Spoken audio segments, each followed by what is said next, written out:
What's good, everybody? Welcome into Inside the Green Room with Danny Green. I'm Harrison Sanford, and I must say, we're not used to having to cover big-time NBA stories this time of year in the NBA calendar. I'm in a remote location. Danny's doing a whole bunch of other things other than like locking in on basketball, but there's this big, humongous story that's going on right now between Kawhi Leonard, Steve Ballmer, Uncle Dennis, the NBA, and this company that apparently has been funneling Kawhi Leonard money. What are the ramifications? What should be the ramifications? We will discuss that in just a moment. But Danny, first and foremost, good to see you, my G. I've seen that you have been spending some time with the Between the Lines program. And before we get into all of the Steve Ballmer Kawhi stuff, before I clap back and some of the trolls that have been getting at me, let's get, for those who don't know, tell me about the experiences or what's been the best part of the experiences with the Between the Lines group in your newest stint with them. Yeah, man, it's been dope. I've been going for like almost 3 years now, probably a little over 3 years. When I first started, I had my knee torn, so I was rehabbing, so I couldn't play. But I would go in, coach, listen to the guys, share stories, and every time it's a humbling experience. You know what I'm saying? Like hearing where they've come from, the things that they've been through. Some of them before you go into that, the Between the Lines is an organization that Danny volunteers with. They go into I'm not a founder. Yeah. I'm just a person that's said I volunteer, but my homies are founders, man. They go into different prisons and they try to provide a day of freedom, ultimate quote unquote. They're bringing a DJ, they got music. We go in and play basketball against their team. We go hoop, different yards is level 1 to level 4, which might get a little bit more dangerous. But, they're in great shape. They get active and, they're very appreciative. They have a lot of fun. We have a lot of fun. And for me, it's just like more of a reset of the mind. There's many ways people can stay grounded. But for me, it's like, every time I go in and experience it, it's different each time, but it's always a humbling one. And it just allows me to be grateful for the freedoms that I do have, and to take advantage of my 24/7, you know what I'm saying? The 24 hours I have in a day and my 7 days a week, because a lot of those guys, all of them don't have a lot of freedoms. It's gotten better over time, but they don't have the same freedoms. They don't have the same luxuries that we have. And they do a lot with the time that they have in there. They're some of the most creative people in the world. So yeah, man, it's always a dope experience. And we have another one coming up next week, which is gonna be a really good one because we have some people coming in to help cover it. You might see it on your screen, like on some big networks near you next week. So we'll see how it goes. But it's always been dope for the last 3 years that I've been doing it, and it's only building and getting better each time. That's dope, man. I like to hear that. Like to hear that for sure. Those people who are there, while they might have done some wrong, they are still very much human. Who are we to pass judgment? There's only one person who could do that, and that person isn't in the jail. With that being said, let's get into there's still going to be some judgments coming down, Danny, because what's going down between Kawhi Leonard, the NBA, Pablo Torre, Steve Ballmer is a fascinating story and developing, it feels like, every week. And we talked about the first Pablo Torre report, and trolls, I'm coming for you in a bit. We talked about the first Pablo Torre report in the last episode, and he came out with a new one on Thursday where he essentially said that Dennis J. Wong, a Clippers limited partner, invested $1.99 million in Aspiration 9 days before the company made a $1.7 million payment to Kawhi Leonard. The NBA is investigating it, and now it's obviously, this feels like the smoking gun. Yes, the original report where Aspiration reportedly agreed to $28 million endorsement deal with Leonard back in 2021. It did feel bad, but Steve Ballmer did come out and basically said, we got played by this company that basically went into fraud and that eventually was bankrupt. But then when this newest report from Pablo Torre, and he might have more up his sleeve too, when it basically says, limited partner who was actually Steve Ballmer's college roommate made a payment to Aspiration to then make sure that payment goes to Kawhi Leonard while the company itself was missing out on rent payments. This feels like the smoking gun. And if there's another smoking gun, you can call it this. This is a wrap. So I guess at this point, Danny, what is, and again, we don't know what else could be out there, but there feels like there's enough circumstantial evidence that the Clippers are guilty in some way, shape, or form. To what extent, I guess we could all find out, but they look pretty guilty. For you, to say the least, for you, what, from a 1 to 10, how shocked are you? 10 being the most shocked. And then after that, what is a suitable punishment for these cap circumvention crimes? There's not much that shocks me in this world anymore. But certain parts of this definitely was like, whoa, you know what I'm saying? Like, I was like, damn, everywhere in the world, certain people get different types of perks that other people don't. Superstars in the league, I figured it was happening. $28 million, that's a hell of a check for something you don't have to show up for. Right. But again, I'm not super shocked about it. I'm more shocked that they actually, like, Ballmer got on air with Ramona and talked about it, thinking that there wasn't any evidence that was tying back to him or them. We got scammed. We didn't know that, but this evidence is very glaring. You know what I'm saying? Obviously, there's a lot of things that you can look at and be like, oh, it's only hearsay. You can't prove for sure. There's no text messages or phone calls. But these traces, these wires, this shows a lot of guilt to me in my eyes. Mm-hmm. It's in the new CBA too, Danny. Like, all you really need is circumstantial evidence in order to find a team guilty. Now, Adam Silver said in the Board of Governors meeting in New York City this week that it's incumbent upon the law firm that the NBA employs to try and find the guilt. Like, it's incumbent upon, like, the Clippers are innocent until proven guilty, but this circumstantial evidence, bro, like, come on. Like, again, I've seen people get punished for less, so they've got enough evidence to get punished, and they deserve to have some type of punishment, rightfully so. Again, I know to Kawhi well. I'm a teammate. I was a teammate of his. Call him family, brother, Uncle Dennis. So I always root for them and want to see them, do well and make great things happen for his family. So that's why I was like, shout out to Uncle Dennis making things shake like that.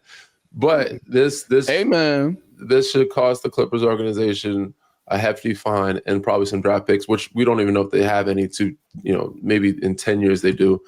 But this is something that they should be punished for because, obviously we know certain things that happen around the league, but you guys got caught in a kind of a crazy way.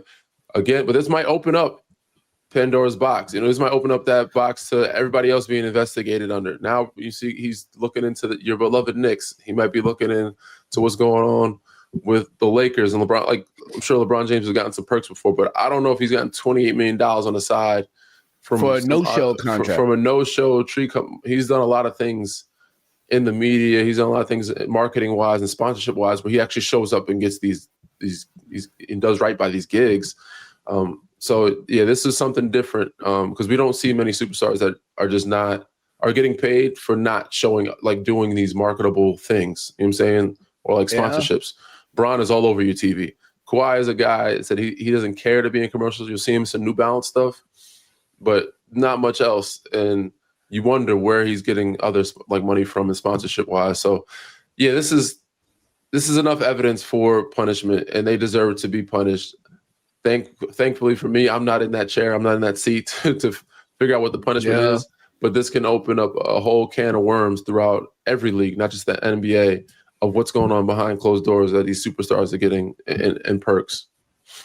Yeah, I understand why there's fans that could be mad about this whole circumstance, because if there wasn't this extra $28 million on the table for Kawhi Leonard, maybe Kawhi Leonard's still a Raptor. Maybe Kawhi Leonard goes somewhere else. But when you find a way, potentially, allegedly, to get him $28 million of not via the cap, then like that's the issue. Like imagine if Kevin Durant went to the Warriors illegally right? Yeah. Like we would the NBA fan base would be upset. That's the only thing saving them is that they're not a dynasty and they haven't won champion. You know what I'm saying? Like, yes. they were, you're right. Imagine if the Clippers were winning chips with Kawhi, this would be crazy. But because the Clippers have not lived up to what people expect them to be, it's not as crazy. Like, it's people are not like, I don't think it's as big as a stink as it could be. But yes, it's still punishable offense. But they're not cheating the league where they're stealing championships from teams and putting up banners. You know what I'm saying? So sounds like a bad investment all around. Honestly, it does sound like a bad investment. I want to get to another player who, some people believe has been cheating the league out of money in a bit. We will probably see the judgment as it pertains to the Clippers. If the NBA was smart, I would release it. Here's what I'll do, Danny. We'll put this on the prediction. We'll put this in the prediction jar. I think the news about Kawhi Leonard and the punishment for the Clippers is probably going to come out Super Bowl week, so early February. Really? Like you think that late? I'm thinking when the NFL, Danny, you want to bear. You see, you got to know the communications and PR game. You want this news, like you can't avoid it, but you don't want it to be highlighted. So what you'll do? AFC. You'll have the first weekend of February, you'll have the AFC championship game and the NFC championship game. The Bills are going to be hosting somebody. The Packers are going to be playing somebody. Everybody's looking forward to it. What you do, you drop it in the Friday at 5 p.m. Eastern. That's what you drop it right there. No, we care, but it's Saturday now. Sunday's the AFC and NFC championship games. By Monday, we're reacting to the championship games. By Tuesday, it's a new NBA game on the calendar. That's it.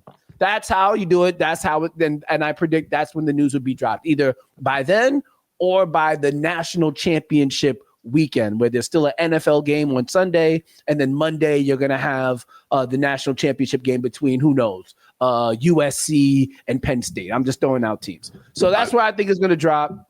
That's good. That's good strategic thinking, and that would be probably smart. That'd be very smart. I think the decision might have to come a little earlier than that. It doesn't have to. There's no team's going to be like, look, man, these guys are playing half a season. We don't know what their punishment is. No.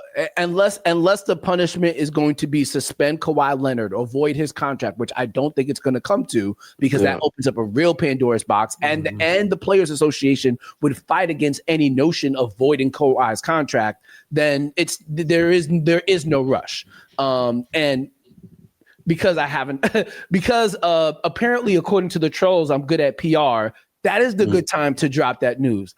With that being said, before we get to Ben Simmons and Adam Silver's comments about other things pertaining to the NBA, Danny, when we did the episode last week, I had no idea. That speaking my truth and standing 10 toes down on what I believe was going to have the internet go crazy. On your ass. They were on my bumper. Can I just read some of the comments that I got on my Instagram account? They found me on Instagram. And again, now you know what it's like to be an NBA player.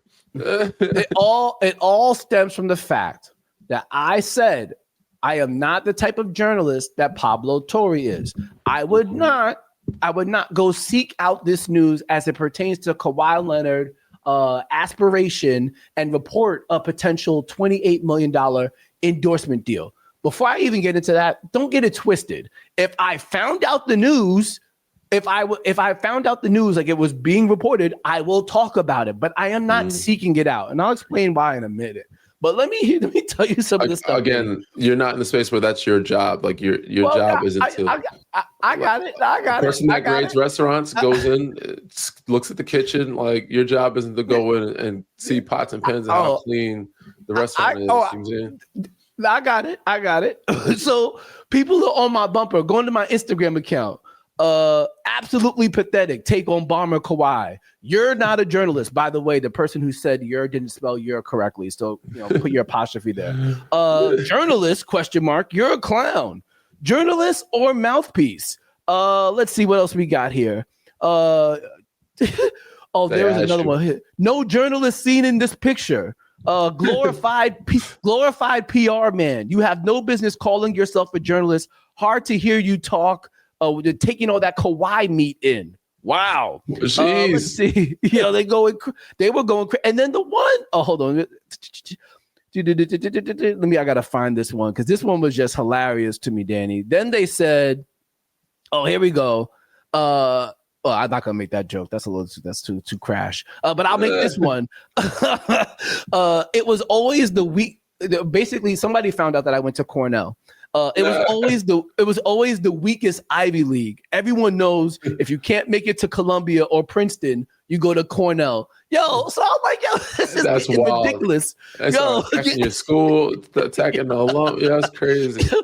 Danny, I had people on that day. I had people looking me up on LinkedIn. I'm like, why are so many people viewing my account? What's going on here? Your education is crazy. Attacking my education, and then what they tried to do was find out if I was real, if I got it out the mud as a journalist, and then they found out, oh, yes, I did, from being a production assistant at Comcast Sportsnet Houston, from being a sports reporter and news reporter in Albany, Georgia, where I had to report on everything from house fires to UGA football, to working in Ohio, where I covered the Cavaliers, I covered Ohio State, I covered Xavier University. I also covered major high school football. I also covered a number of events like the Columbus Crew, all types of sports. That's what I did. And then eventually I started working with you.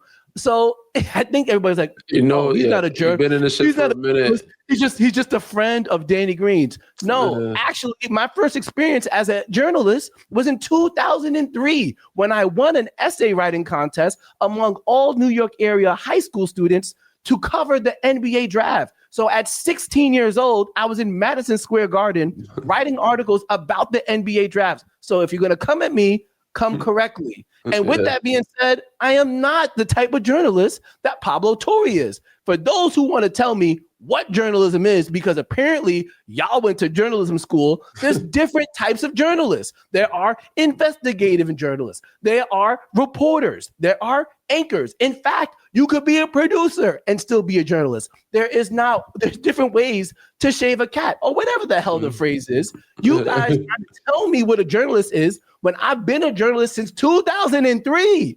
Danny, you remember me when I was in high school. Bro.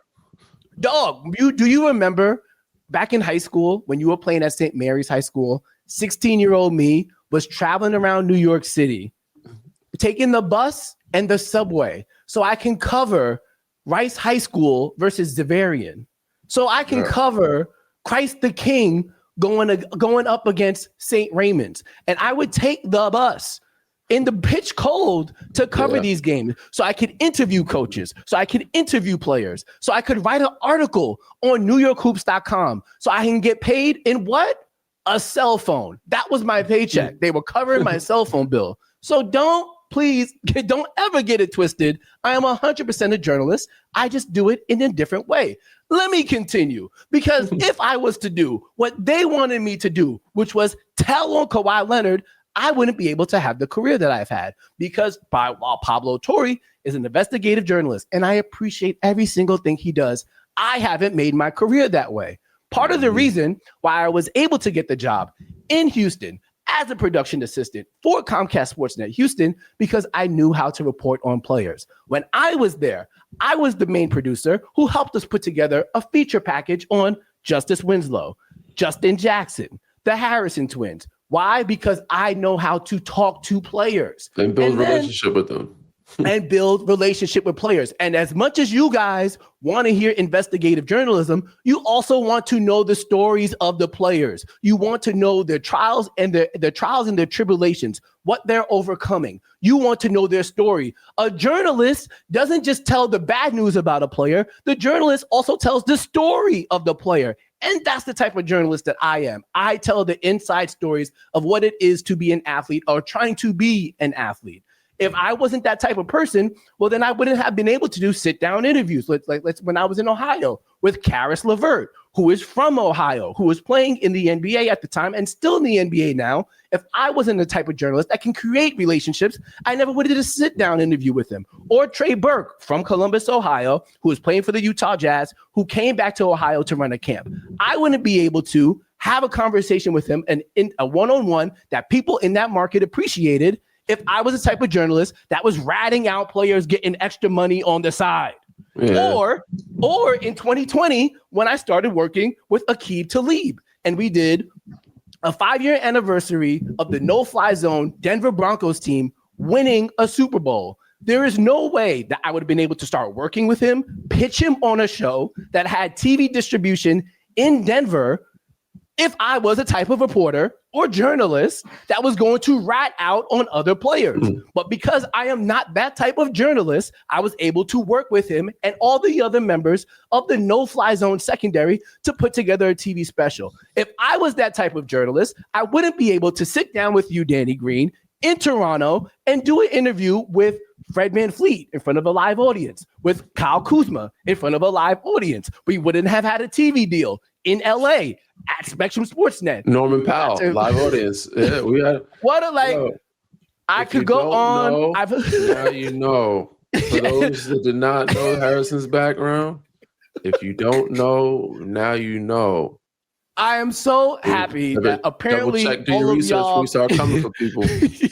I'm so happy that all of y'all apparently start caring about journalism. But just because you care don't mean you're right. You're wrong. I'm entitled to be the type of journalist that I want to be. And just because I don't want to go after certain stories does not make me a lesser journalist than another person. Because as I said, while some of you want the dirt on players and teams, some of you guys just want exclusive access. You just want to know about how the players' games are going. Because you know why? There are multiple stories in the world. There's not just one type of journalism.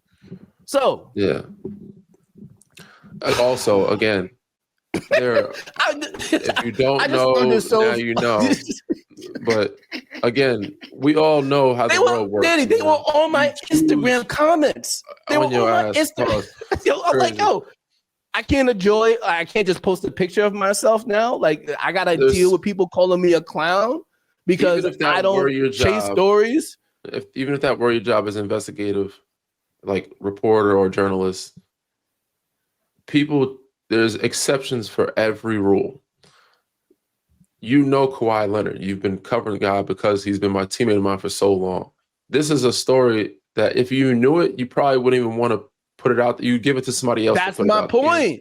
You know what I'm saying? And that's even if Pablo Torre had a relationship with Kawhi, I'm sure he would go about this differently. You know what I'm saying? So that's just how the world is. So people are just acting just dumbfounded. But that's the internet, man. And now you get a taste of what it's like to be under the microscope and have the fans on your ass from, not making a shot to not missing a defense or not getting a rebound, missing a free throw. So yeah, that's just how it goes. That comes with the territory. But for those tuning in, if you don't know, now you know. Been doing this. Don't come for Harrison Sanford. He's been doing this for over 2 decades. Yo, exactly. I've been doing this for a goddamn long time, and I know what type of journalist I am, and I know what type of journalist I am not, and I am very happy with that. But yet and still, I'm still a journalist. Don't get it twisted. With that being said, let's continue to go on as I continue doing journalism with my homie Danny Green. Let's talk about Ben Simmons in our Out of Pocket segment. He has been dropped by his agent, Bernie Lee. Apparently, he had an offer from the New York Knicks that he turned down. It looks like Ben Simmons, Danny, is just out of the league. Yes, could he maybe come back if a team can find more than a minimum contract for him? Potentially. But it doesn't seem, if I was an NBA team, that I'd find more than a minimum contract available for him. Why would you? His agent drops him. He's no longer represented. There's no team apparently that wants him now, at least more than the minimum.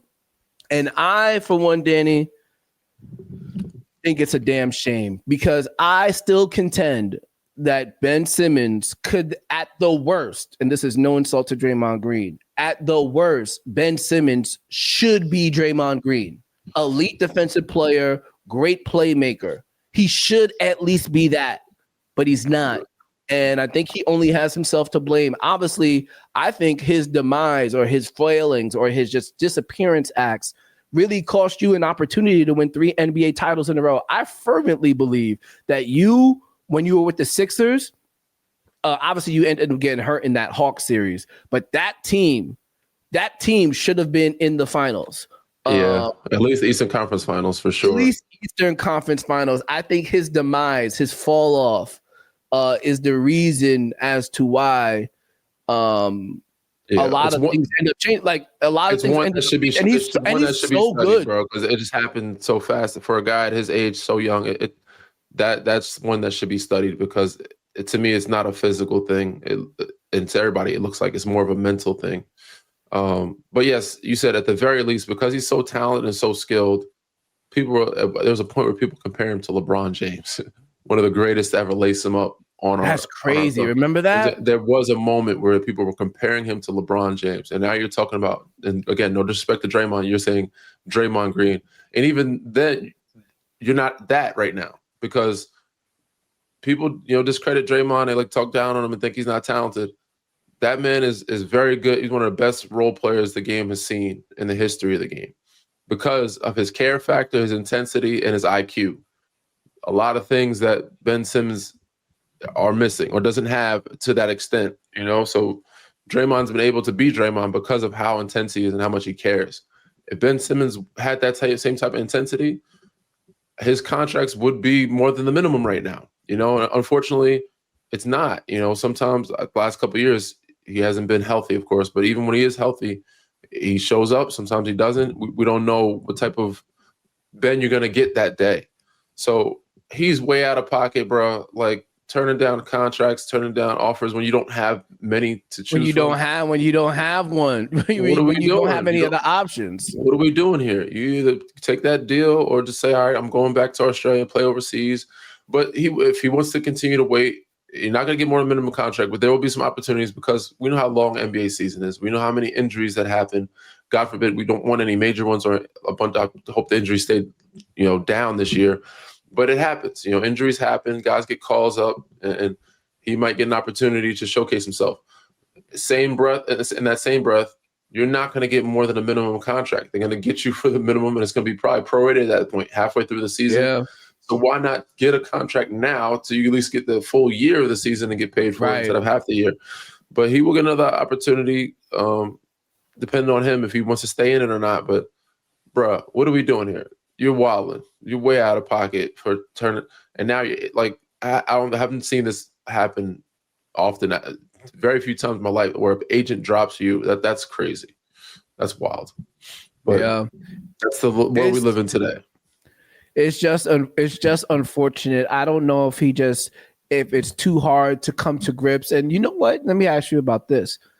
As a player, were you able to stomach signing contracts that you thought were below your market value? Or how did you feel when you had to sign a contract that was lesser value than other players in the league? And here's why I'm saying that, because while Ben Simmons, while his market value is probably a minimum contract, I don't think Ben Simmons looks in the mirror and says, I'm not better than that guy. I'm not better than that guy. I'm not better than this guy. But even if I was Ben Simmons, I was going through a fall off in my career, I would still say, yo, I'm better than 25, 50% of the league if I'm on my shit. Yeah. And that's whether that's true or not, that's how I would genuinely feel. So when you're an all-star and you have that type of ego, you should have that type of ego when you've been an all-star before. Yes. Exactly. So is there, and judging from your experience in being in the league, is there just a part that there's too much pride to accept a minimum when you know you're better than a minimum, even though that's what the market says? How did you handle those moments in your career when maybe you didn't get the dollar amount that you thought you deserved? I never was that type of a prideful guy where I turned down millions of dollars. I was always a glass half full type.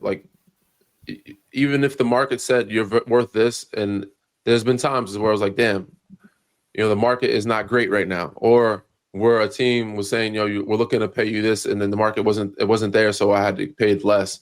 And I was disappointed at first. But don't get it twisted. I was a contract's a contract to play, to stay and play in the NBA and millions of dollars. I always looked at it as a glass half full. Like, I couldn't ask for a better situation if I'm doing something that I love as a job and getting paid to do so.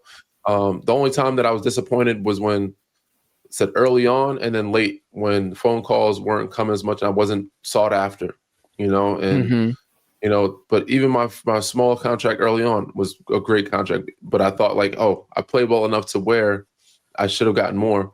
But most of my career, Harrison, I wouldn't say taking a cut, but there's a couple times where I could have gone out in the market and tried to get paid more. But I was like, I want to come here to win. So I stayed in San Antonio to win. Obviously, were times where I've gotten paid more than I expected or what exactly I wanted. So couldn't complain about that, even later in my career. But yes, if it came down to a minimum and that was all I was getting, I might be a little disappointed. But I got to take a strong look in the mirror and say, damn, I guess this is where I'm at right now. This is where my value is. Right. Maybe I'm not seeing it. But that's why you have to have the right people around you, and you got to be grounded enough to look yourself in the face and say, and accept who you are at that moment. Even now, like it happens throughout the world, like all throughout your life, man. Even now, and I'm 38, I still think I could hoop once a week.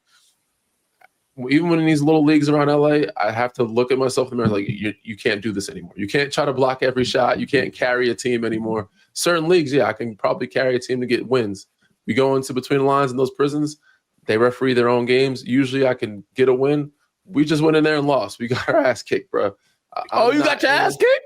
Damn, son, you can't die. I will say this though. This was the worst we've seen when we give them the ability to referee, that they took advantage of it. They took advantage of it. Usually they call it not even, but like at least 70-30. This was rough. Oh yeah, getting rigged. Certain leagues, bro, I'm not the guy. I can't play that many minutes anymore. My body starts, I'm like, damn, my calf's starting to strain a little bit. I gotta be real with myself. I can't go after. I can't carry a team for a whole game. I can't.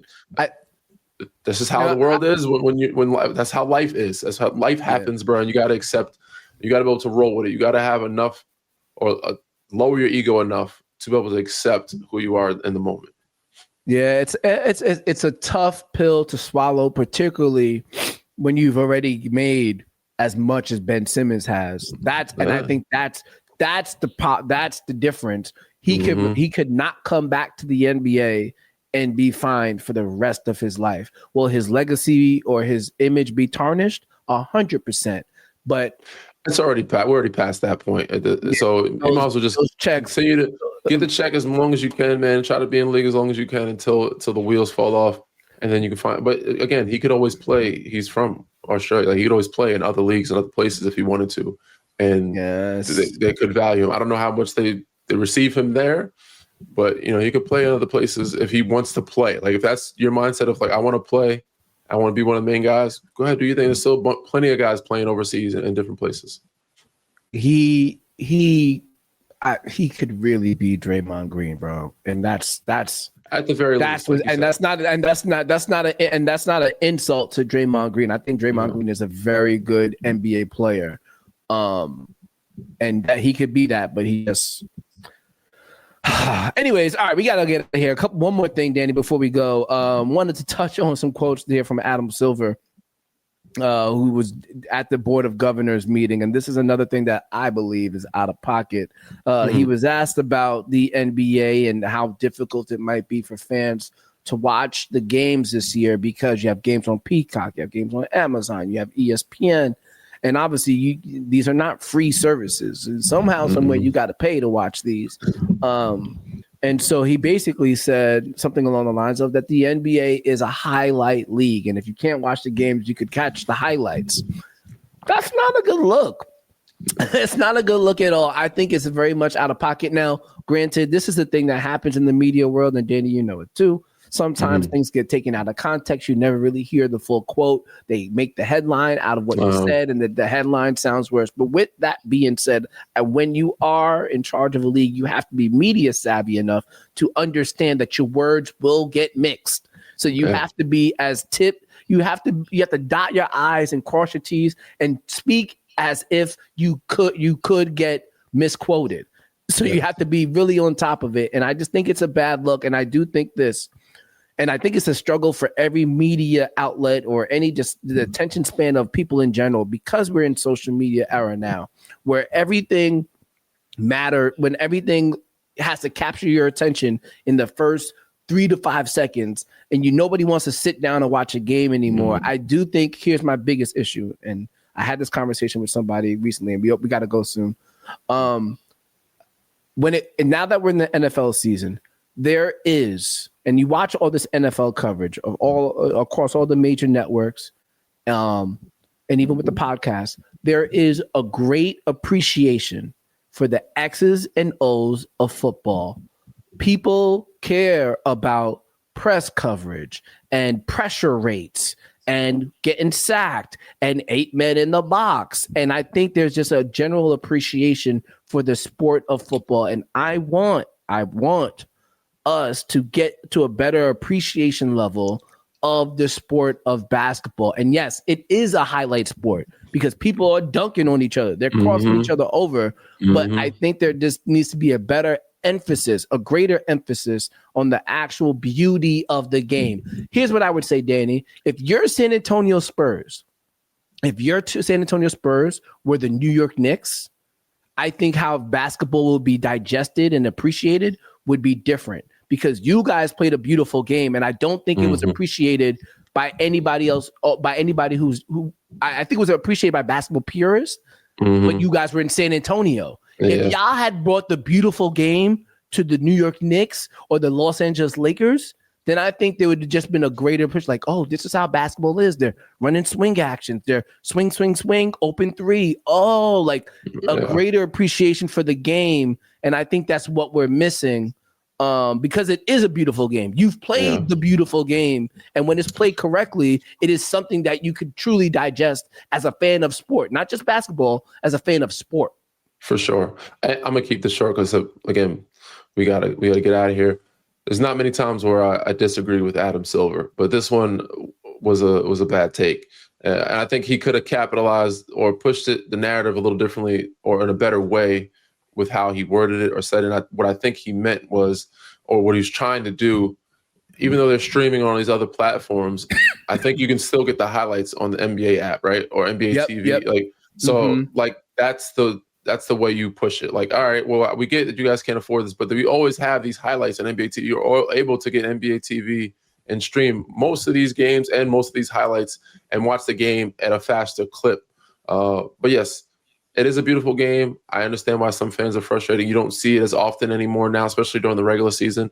But that's the narrative they need to push. And that take by Adam was I would disagree with it. And he could have approached it or pushed it differently of how people to drive them toward the NBA app or other streaming services for the NBA for them to actually want to buy in and lock in on it. Yeah, there's a world out there where I think basketball could potentially, this is tough, I can't believe I'm saying this, I think there's a world out there where basketball can surpass the NFL. Ooh. And I love the NFL. Ooh. I think there's a world, but it's incumbent upon the ambassadors of the game to do that. And I don't know if they can.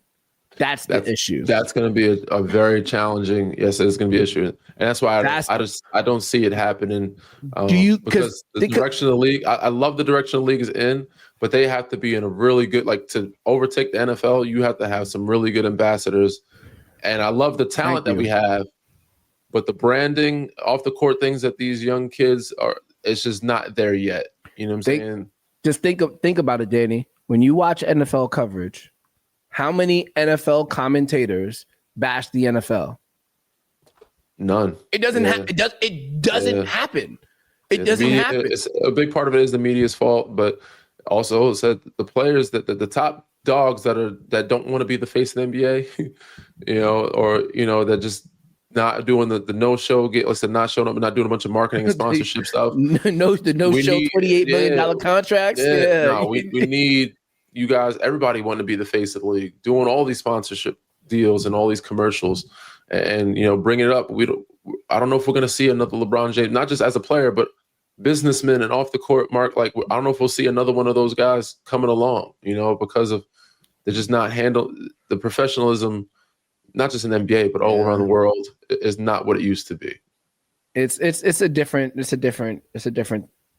time for sure. We got to go. I would love to. I could discuss that a lot for a while. Yeah, for sure. There's a lot of things that the NBA can do. But don't get it twisted. I still love this game, and I also love being a journalist. So shout out to everybody. Watch it. Yeah, word. Shout out to. If you don't know, now you know. I will say that I hope everybody understands. I really and truly had fun with it. I literally laughed about it, and I actually appreciate people wanting. I love people wanting to hear. Yeah, sure, bring it on. I feel no ways. I just want to be able to enjoy my Instagram account. That's all. With that being said, we're out of here. If there's more news about Kawhi or just more stuff in general, you know what we'll do. We'll be back here. So in the meantime, though, Danny, tell them what to do, please. Read, rate, subscribe, review. Peace.